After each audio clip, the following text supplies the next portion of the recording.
Thank you for tuning in to the Peoplz and Dragons. If you enjoy the content we provide, then subscribe, like, and maybe join in on the action at www.pndrpg.com. Haven City, an ugly city. Episode 9, God Complex.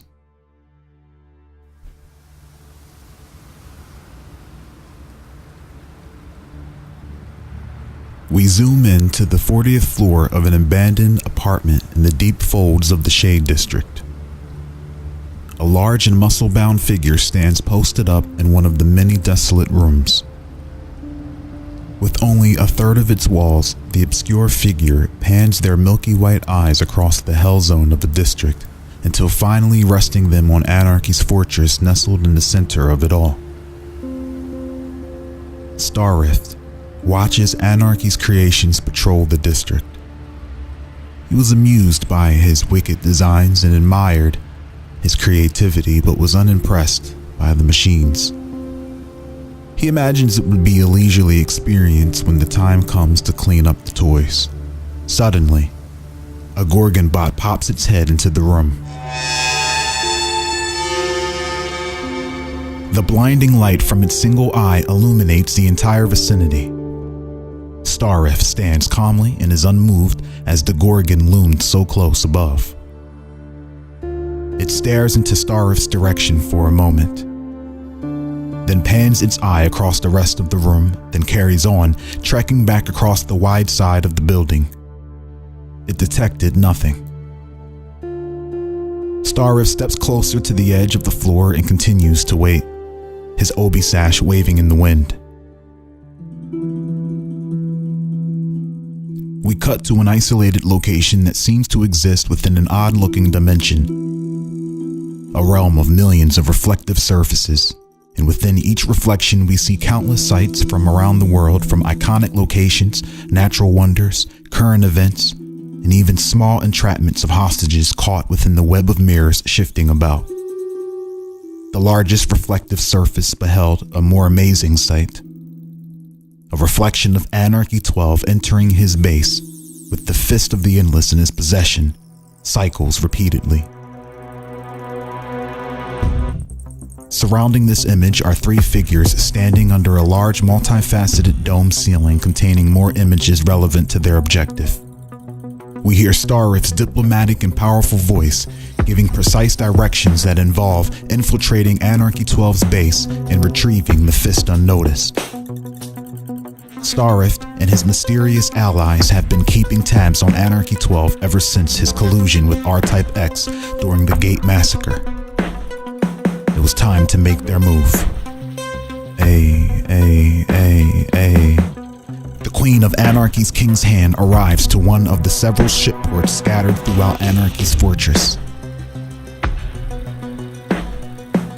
The rest of the King's Hand come to reunite with the unit, and once aligned, they begin to move in unison back toward the base's entrance, with the largest of them all, the shield-bearing king, in tow. Suddenly, emerging from the reflection of the King Android's mighty shield, a cloaked 11-year-old child lands on the ground beside another cloaked adult individual. The child we now know as Janova looks up with an evil grin plastered on his face as dozens and dozens of himself appear from thin air. They immediately begin to run in all directions, flipping and multiplying across the entire port bridge. The King's Hand, as expected, engages and begins to attack the agile and elusive clones, becoming incredibly distracted. The clones caused such a stir that android reinforcements were alerted and arrived to the port. Janova's clones begin to strategically lure the androids to their desired location. Many clones get brutalized and cut down by the efficient and deadly King's Hand. Shortly, a peacekeeper desperado appears, accompanied and supported by two priests who sustain an impenetrable energy shield around the killing machine. With all four arms, it slices and dices through patches of clones like tall grass as it slings its revolvers, taking out more distant ones with spotless accuracy. Janova rolls under the legs of the rook, evading its dual-knife dervish dance, then leaps onto and off the head of the queen, while its 6 katana-wielding arms slice at Janova. But Janova gracefully, in one masterful swipe, steals the razor-sharp blades right out of its hands in the blink of an eye. Janova lands and rolls with all of its swords. He then disappears in the blink of an eye, just as the bishop was getting ready to fire its sniper shot. Moments later, Janova reappears crouched behind his mysterious partner's legs while cackling childishly. The entire King's Hand and Peacekeepers charge toward them. The other cloaked man we now know as Reflector calmly extends his hand out toward Janova for one of the swords. He then takes one of the katanas and holds it upright.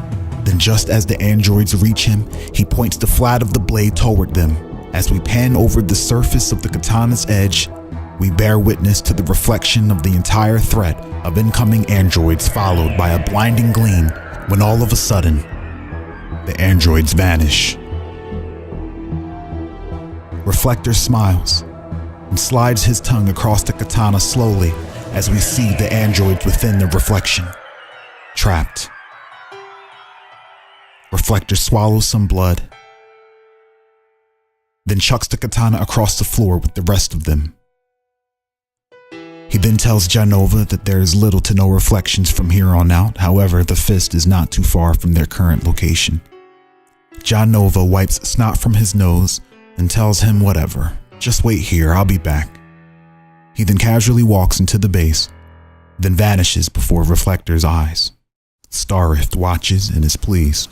His armada has grown in power exponentially since recruiting Janova, a dangerous little fella who was apparently watching Starrift for some time until one day deciding to make himself visible to him and began to assist him for what seemed like the hell of it, likely for personal enjoyment. Starrift also picked up Reflector along the way, a clean and well-kept gentleman, but odd and sadistic to the core. These 2 G-Type 1s were major boons to Starrift's armada, and in return, he will reward them with what they desired.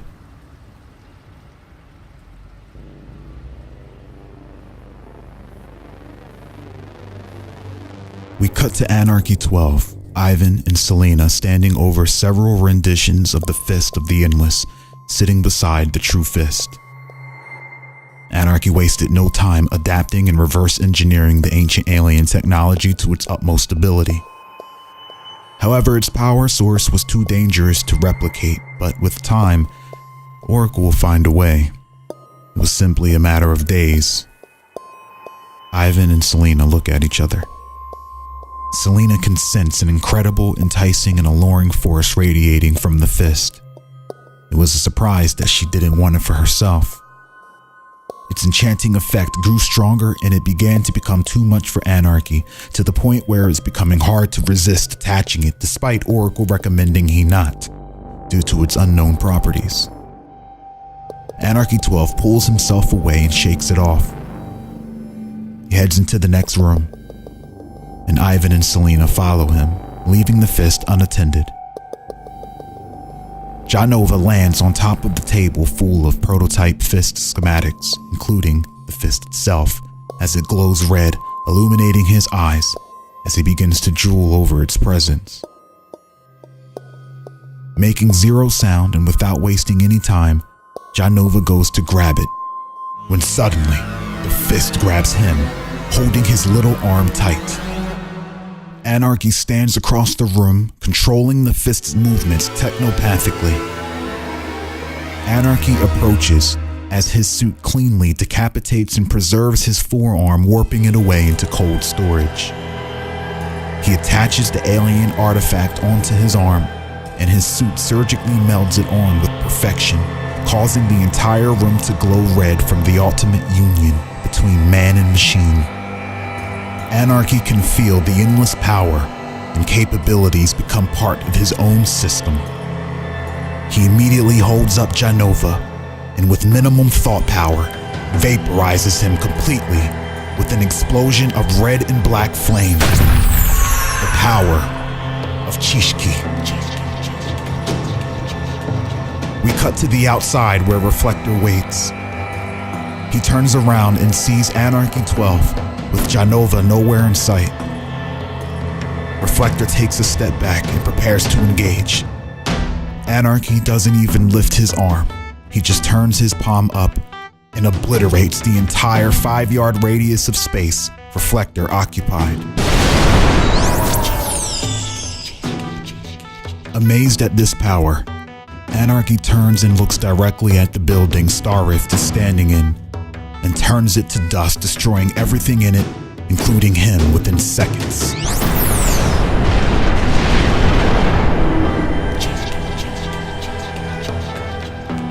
Ivan and Selena walk up from behind Anarchy and are shocked by the sheer destruction the Fist was capable of in such a short span of time.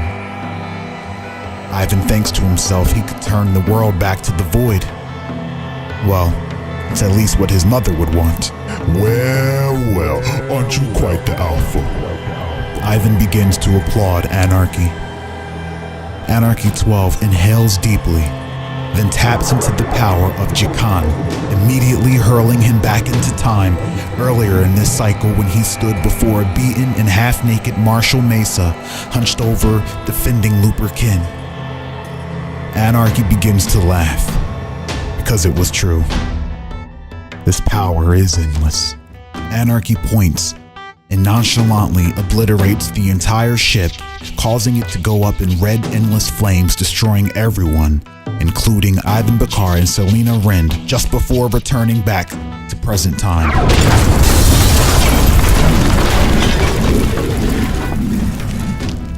Anarchy opens his eyes and turns around to see if Ivan and Selena were still standing there. They were gone. We then cut to the ship debris that once kept Marshall and Looper adrift in the still ocean. And they were gone. Anarchy gets lightheaded for a second.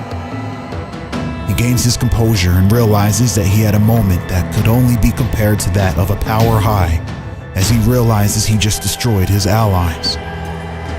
But with power like this, who needed allies? He thinks maybe he himself was the extinction level event meant to weed out the weak. He made up his mind. Anarchy calls out to Frank, his ultimate AI, and has it patch him into Haven's live broadcast. It was time to make an announcement. It was time to announce the apocalypse.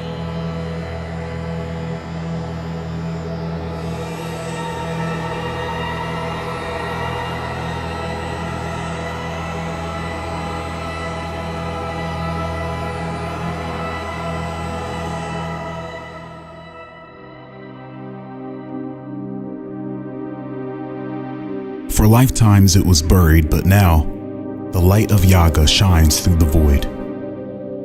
Until now, all souls that have passed on were caught in the jaws of the abyss. However, the Yaga can be reached, and the days of the abyssal realm's existence were numbered. We see a gigantic glowing wolf with runic Nibu symbols orbiting around its head and coat of long majestic fur. Yagai Makai leaps and spirals through the air, from asteroid to asteroid, traversing a belt of remnants of a petrified celestial body in order to reach his destination. Using his chi sense and empowered wolf state, Yagai Makai is well on his way to knowing all that he needs to know in order to harness his power and save the Nebi people. Yagai Makai can sense the pain and the destruction of the Nebi, which pushes him to press on faster, zipping through the belt toward more light, and everything fades to white. Upon meditation, it is revealed to Makai that Nibu was a flat mass of land sitting away from the rest of the planets in its solar system that thrived off of Mama Yaga's light. Shortly after Yaga's fall to the abyssal forces, ending the struggle between the Yaga and the Void, Nibu was imprisoned within a tank built by outcast necromancers and masters of forbidden science. These visiting entities were liches, undying, immortal, and endless, the Galaxy Scourge, the Necrofiends, They immediately wiped out the continents and recreated an artificial one in its wake, capable of sustaining life of the reincarnated souls that ebb and flow through their Ichormancer, producing a never-ending cycle of damnation. Yagai Makai opens his eyes abruptly as he travels through limbo. He ponders. Does this mean? He realizes the only way to free his people is to free them from their cages through death, just as he had. Though at least for them, Yaga will be the guiding light through the abyss. And they'll find their way, for they have suffered long enough. My people have been corrupted, their souls poisoned, and whispered with by the forces that soil my land. Makai clenches his fists. He was now awake to the truth. This went way beyond warfare.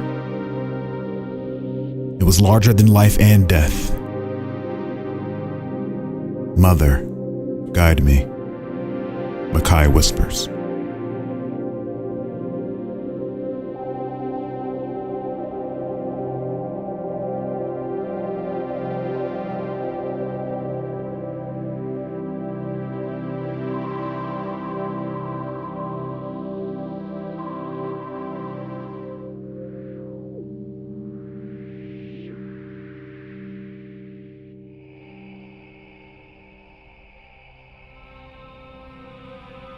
Anarchy 12 floats above the Nibu capital in his weaponized exosuit. His new AI, Frank, now in place of Oracle, has led him down a path of complete and utter destruction, leaving Haven City a leveled mess, and has now arrived to Nibu, just as expected by Serenity. Frank convinces Anarchy 12 to destroy Nibu, starting with the Atlas Basilisk. Jeremiah runs up to his window and sees Anarchy wielding the fist of the Endless just before nuking the Basilisk, and soon after, the entire capital city, killing everyone in it. Jeremiah is seen being blown away and disintegrated in the wake of endless destruction. Anarchy 12 and Frank laugh maniacally in unison.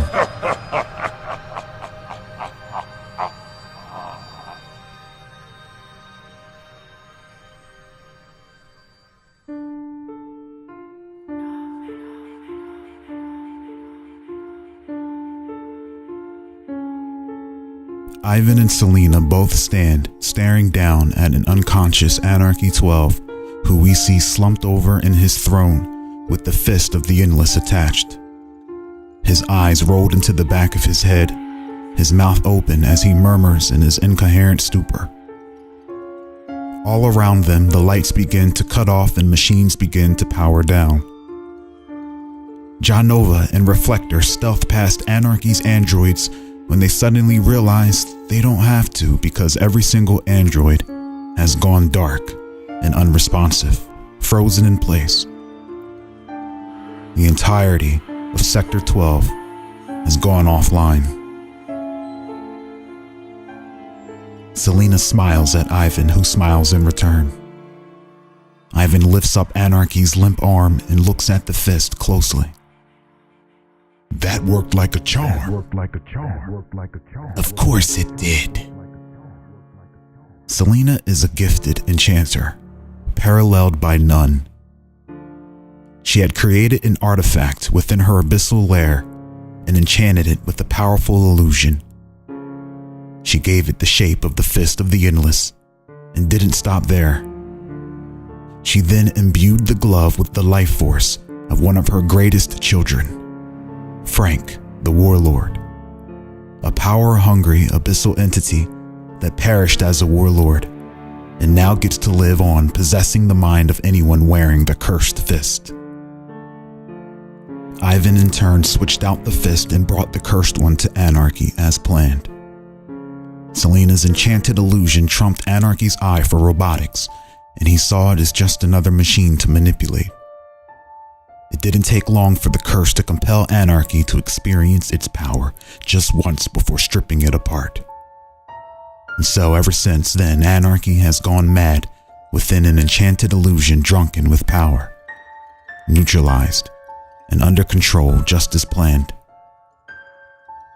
Ivan holds up the real fist, which has been in his possession since stealing it from Looper and Mesa. He begins to sniff it vigorously and is taken back by what he senses. There's something big in here. Real big. An immense life force older than you, sister. Selena's face relaxes and turns back to young and beautiful. Shut up and let's talk with it already. She then calls dibs on it. Now, I gave you the Pioneer. It ain't my fault it ran away. This one's mine. He holds the fist out to Selena. Selena Rend rolls her eyes, then enchants the fist with her own soul seal enchantment. Ivan then reaches into the fist and with his bare hands begins to pull out a dark and ancient entity and pours it out onto the floor of Anarchy's base. A clouded and incorporeal entity lay before Ivan and Selena, and it slowly looks up. So, how many wishes do I get? Careful, Ivan.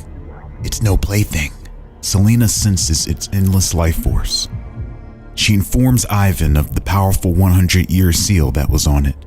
She recognizes the ancient encryptions within the dark Magitech and discovers it is of Necrofiend origin. It reads, Nuad. Necrofiend? What's that? Selena shrugs.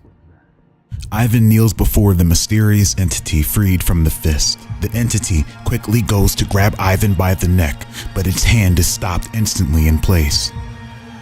Still within the confines of its self-bestowed 100-year curse, the entity was still just a massive life force, and Selena's soul trap kept it that way. Ivan binds the entity, pulling its arms and legs in separate directions so he can get a good look. Ivan paces around the ancient being. It was a naked 8-foot-tall humanoid hermaphrodite with all the male and female parts. Its eyes were black as night and its features were fiendish and made even more menacing by the royal garb it was wearing. I don't care who you are or what you were. What matters is you're on my chopping block now. Darkness surrounds them as Ivan's hungry abyssal hounds appear due to the thinning of the veil. They circle around the perimeter waiting for their next meal. I've been doing a lot of recruiting as of late. I've also been feeding a lot of recruits to my babies. Ivan points at one of Makai's undead roaring dragon clansmen being torn apart by his hounds. The entity finally speaks. I am Nuad, Emperor of the Endless. I am absolute, and when the time has come, I will devour your existence and your realm. Behold, as Ivan interrupts. I only asked to be polite. I'll give you some more time to think about it. Ivan immediately pulls Nuad's life force into his eye, trapping him with the other stored forces. He then turns to Selena and asks her if there are any more curses on the fist, to which she shakes her head no. Ivan walks up to an unconscious Anarchy and tells him that he has a special place just for him and throws him over his shoulder as he and Selena fade into the void, leaving behind a dark and abandoned Sector 12. Moments later, Genova and Reflector come walking into the abandoned and offline Sector 12 base. Androids all around, from his king's hands to the peacekeepers, stand frozen, showing no signs of operation.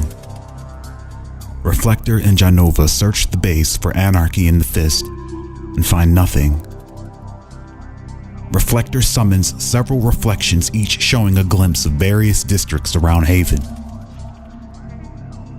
He conveys to Genova that it seems Anarchy's androids have gone offline. Starrift pops up on one of the reflections, and he confirms that he too is no longer sensing the enormous presence of the Fist within Anarchy's fortress. It seems that he has vanished. Starrift tells him to head back, so that they can plan their next action. "We aren't leaving empty-handed," Janova says while snickering. We see Janova crouched over by a hidden floor panel. As a master thief, Janova eyeballs and uncovers a hidden compartment within the floor of Anarchy's chambers.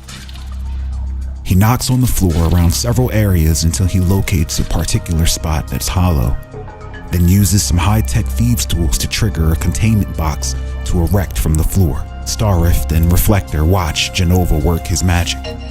The containment box holds a prototype fist created by Anarchy's Supreme Oracle AI.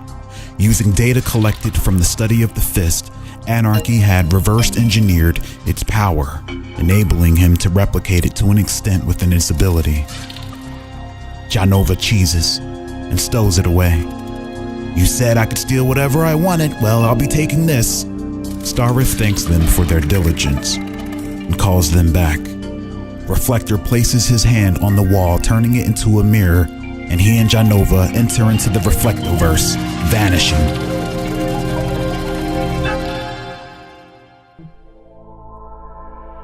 After their departure, deep within Anarchy's base, swarm bots fly toward the deep labs of Sector 12, where a light begins to glow.